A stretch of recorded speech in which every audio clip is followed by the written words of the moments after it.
How to delete a post on Reddit application. Are you guys facing issues to delete a post on Reddit app? If that's so, then this video might help you out. Without further ado, let's get started. First of all, open Reddit on your mobile device. Once you open the app, now log in into your account with your registered email and password.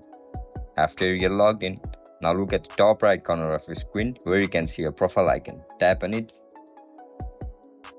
Now click on profile.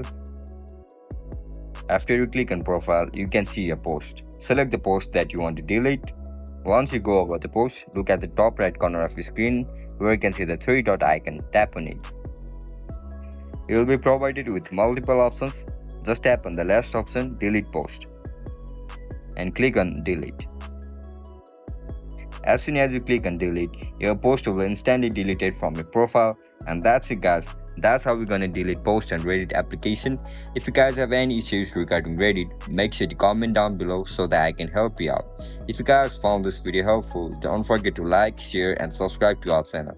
I'll catch you up in the next one. Bye bye.